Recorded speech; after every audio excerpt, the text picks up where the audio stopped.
Everyone, welcome to virtual class here. We're going to continue with our discussion that we just started, or just this afternoon on test validity. We watched just a short video that I think was just a nice explanation of where we're going to be headed with this. And I just want to get right into it. This screen recorder that I'm using has 15 minutes as a limit. So I'll probably have to divide this into two 15-minute videos. Okay, so let's start by talking about what validity is just a little bit more. As you saw in the video this afternoon, it's the most difficult and complex issue. It's more difficult and complex than reliability, I would say. So it's the extent to which a test measures what it claims to measure. And we can't express validity in just one single statistic like we can with reliability, but it's an important statistic. It's an important concept to assess with tests because it's just really the foundation. If a test is not measuring, let's say, depression, then there's really no point in using it. So we'll be talking about that a little bit more down the road. So it asks, what do the test scores mean, essentially? So if you get a 90 on a test of depression, what does that mean? Does that mean you're exhibiting a lot of symptoms? Are you exhibiting fewer symptoms? So in many ways, test validity is the most fundamental and important characteristic that we can have in a test. And it's a developmental process. It's not a run a quick statistic, okay, we say the test is valid. It really begins when you start thinking about a test and when you start constructing it. And then it's determined ultimately by the relationship between test scores and some other variable. So let's take a look at this here for a minute and look at an example. Think about if we have a test of employee satisfaction. So you want to go in different companies and measure how satisfied the employees are. So what we're going to be looking for here is how do people's scores on that test relate to something else that should be related? So for example, performance. Technically, the more satisfied an employee is, probably the better their performance is going to be. So we can take our new test of satisfaction and relate it to employees' tests on some job performance. And validity always runs, since I mentioned it's not a single statistic, it's characterized on a continuum from just acceptable to strong. So notice we go from okay to strong. We don't have any weak here because if a test is shown to be really weak in terms of validity, we're just not going to use it. So at a minimum, for this example that I just gave you, we want to make sure that the relationship between your test of employee satisfaction is at least minimally related to their scores on a test of performance. Another thing that we want to look at is the relationship between reliability and validity of a test. This is an important contest or an important question to ask. So there's a couple things part of this. Can an invalid test be reliable? So if you have a test that shows to be invalid, can it be reliable?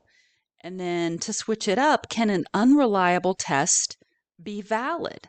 So this is really looking at how are reliability and validity, how are they related? And there's a couple of easy ways to remember what that relationship is all about. So first of all, an invalid test can be reliable. And that sounds a little bit weird, but let me explain here. You can have a test that is reliable and not valid. For example, using a yardstick to measure IQ. So a yardstick is a reliable instrument. If you use it the way you're supposed to, you're going to get the same measurement each time, but it's a poor measure of IQ. So you've got a test that's reliable, but it's invalid to measure something like IQ.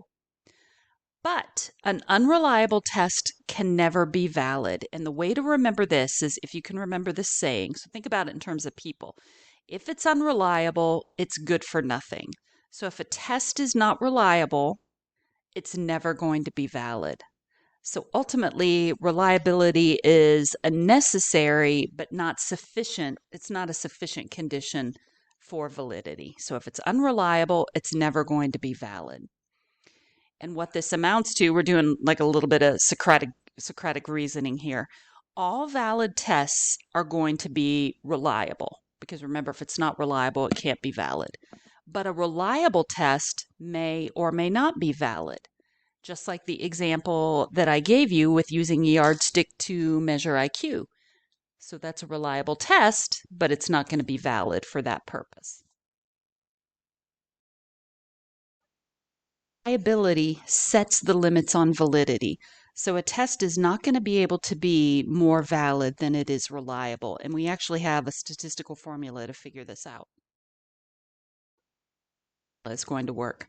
Let's say that you have devised a new test for anxiety, let's just say, and your new test is X, and you're trying to figure out, is this a valid measure of anxiety? Well, there's an old test, test Y, that also measures anxiety. And you decide to do a validity study by looking at the relationship between scores on your new test and your old test. And in thinking about it, if that's a strong relationship, if people who score high on one score high on the other, that shows that your new test is probably, in fact, measuring anxiety. But your tests are going to have limits depending on what the reliability is going to be.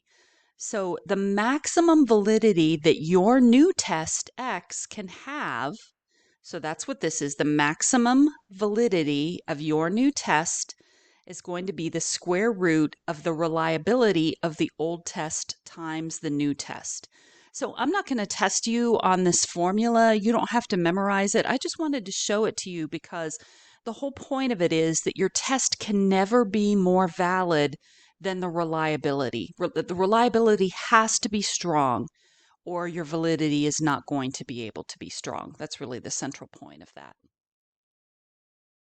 I'm going to talk about three primary kinds of validity. There's actually more than three kinds, which I'll sprinkle some of those in. But in general, there's three critical parts of validity that we're going to be covering: content validity, criterion validity, and construct validity. So in these two videos that I'm doing here, we'll talk about content and construct validity, and then we'll get to criterion related validity when we get back together with class. So we'll start off with content validity. And I want you to think about, to give you an example of this one, a driving exam. So what kind of test would show that you are a good driver? So if you think back to your driver's test, you had to know how to stop, you had to know how to turn, you had to know how to operate the inside of the car and what all the buttons were all about. You had to know how to maneuver, you had to know how to merge into traffic. There's just 100 some things that you have to be able to do to show that that's a good driving test and that you're a good driver. So those driving tests are high in content validity because they test you on the whole domain that we're interested in. There's almost nothing, that's not covered by the driver's test except maybe driving on ice or something, how to get out of a skid, something like that. So content validity is the degree to which the questions or the tasks on the test are representative of the entire domain of behavior that the test was designed to sample. So a driving test is meant to look at all facets of driving, and the typical driver's test that we take is high in content validity because it really does survey all of those. Another example for content validity would be the comp exam that some of you will take this November and you'll all take eventually. So that comp review exam is meant to test your overall understanding of psychology. So that comp review exam asks questions about clinical psychology, social psychology, statistics, developmental psychology, experimental psychology. So that's meant to measure your overall understanding of psychology. It's not just a test on abnormal psychology or on statistics. So the comp review exam, which is I'm going to skip ahead here, it's pretty similar to the psychology GRE, covers the whole domain of psychology, and that's how we can say there's good content validity. So a test that's high in content validity is going to allow us to make inferences, in other words, assumptions, about how well you've mastered that whole domain of behavior, not just the test questions. So what this means is when you do really well on that comp review exam, and we're going to assume that you all do really well, we can say, yes, they really have mastered the field, the discipline of psychology. not just the 140 questions on the test. Go back to our employee satisfaction. To measure employee satisfaction, you'll want to look at how satisfied are you with the benefits, with the work hours, how satisfied are you with the environment and the job conditions, your relationship with your coworkers. So that would have a high content validity. But if a test on employee satisfaction just asked, oh, how happy are you with the salary and benefits, that would not have high content validity because there are lots of things missing. So that's an example of what we would consider for content validity. Now, I also want to say that content validity tends to be most difficult to establish when whatever it is you're trying to measure is kind of ill-defined. And anxiety is really a good example here. Because it's hard to estimate all the possible questions you could ask, making up of the domain of anxiety. You would ask about physical symptoms, you would ask about worrying, you would ask about psychological and cognitive symptoms, but kind of an abstract concept like anxiety or depression or some other things are a little bit more difficult to establish in terms of content validity. Content validity, how you find content validity. We've already seen that slide earlier. So we do it by using expert judgment. We don't use a single statistical measure to say, yes, that test has high content validity. It's actually done by a process of using expert judgments to assess whether the test adequately measures the domain. So a good example would be, I think I told you a number of years ago, all the psychology faculty got together to take the comp review exam. We all took it at the same time. We read the questions out loud and chimed in when we knew the answer. And we could have served as content validators for that test because all of us together represent the major areas of psychology. So if you want to get content validity, then you just find people who are experts in that area, and they basically say, yeah, that's a pretty good survey of the domain of that whole behavior. Here are some issues that we want to assess or use during content validity, the process. First of all, just asking whether the content of the test items is appropriate to the domain. For example, the SAT and the ACT. So those are given to college seniors. They shouldn't ask questions about college calculus. That would not be content appropriate for an SAT or an ACT.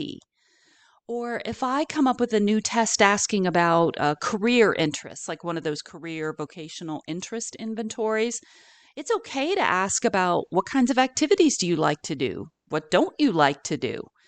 Those would be appropriate questions, but it wouldn't be appropriate to ask about things like crying spells. Do you find yourself crying a lot? Appetite.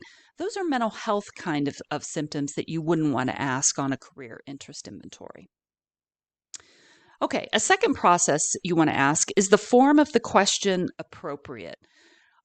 So some tests ask about applied kinds of knowledge versus strict memorization, the IQ test that we give. To test about IQ, you wouldn't just ask questions that test people's memory. That's part of it, but memory is just a small part of IQ. So we ask questions about practical knowledge, about problem solving. So is the form of the question going to be appropriate? Another example would be to look at objective versus open-ended questions. So, the Rorschach ink blot test, which I've shown you a couple of examples of, those are open-ended questions. We say to people, what does this look like? What might this be? We don't give them a multiple choice question. Does this look like A, B, C, or D? So asking whether the form of the question is appropriate is critical for one of the processes of content validity. And then you want to ask, is the item sample representative of the larger domain? So generally, topics of greater importance should receive more emphasis on the test. So if I have a test of depression, most of my questions should ask about things like, do you feel hopeless? Do you feel helpless? Have you lost pleasure in things? That's with anhedonia. Have you been crying? They should ask questions like that, not questions about, do you hear things? Do you see things? So, are the items that are the most representative, like depression symptoms, take up most of the test?